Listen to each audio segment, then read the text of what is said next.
Burnt stars Bradley Cooper, who according to the Bradley Cooper Handbook, which can be purchased for $19.95 at your local Barnes & Nobles, wanted to be either an actor or a chef when he grew up. So in this movie, he practically gets to be both, plus a rock star, and where he's playing this chef who is really just a rebellious, drug-recovering, leather jacket-wearing chef who's trying to make his comeback and receive his third Michelin star after pretty much screwing everyone over and building this really big debt against these drug dealers. Interesting thing to note about the movie, however, is that David Fincher and Keanu Reeves were actually attached to make this way back in 2008. Then at another certain point, the director of Place Beyond the Pines was going to do it. Instead, it went to John Wells of August Osage County, which is kind of sad because this is a story in where the characters, at least, are very interesting, and where it's this story of characters who really want to be a master of their craft, sort of like Terrence Fletcher and music, or even Steve Jobs with technology. The thing is, though, in this movie, they aren't able to fully encompass that love of craftsmanship for food as much as they thought they were going to be able to. Nonetheless, let's get into the good, the bad, and everything in between about Burnt. And I'll start off with the good. And like I said,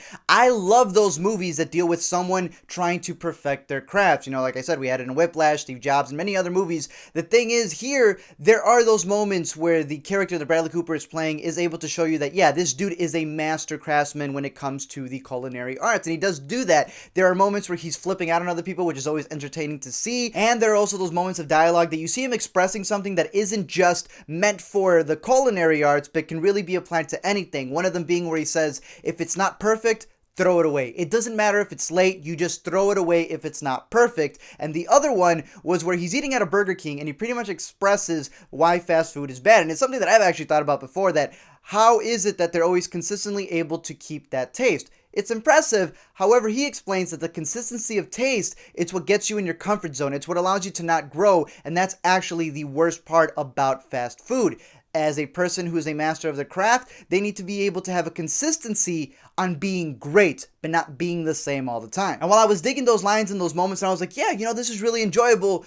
Overall, though, it gets bogged down with several things, such as the debt storyline that's going on, which isn't bad, but the way that they try to do it, it gets annoying because they're trying to do some culinary stuff, and it's like, oh, he's got to go pay his debt and just get beat up, and then it gets resolved really through a cameo character. Another one comes with Bradley Cooper and Sienna Miller, who are both actually in American Sniper playing a couple. Here, you know they're also going to end up being a couple as well. There's a storyline with Daniel Bro, who I feel is one of the most underrated actors out there, but they don't do much with him as well. And I guess the main factor is that when you compare it to other movies, especially like Chef, which a lot of people have been doing, so the thing is that with Chef, there is a sort of family aspect to it, and where you have the whole dynamic between the kid. That also adds a lot more heart to the movie. Here, this is just Bradley Cooper wearing his leather jacket, just caring about nobody else but himself.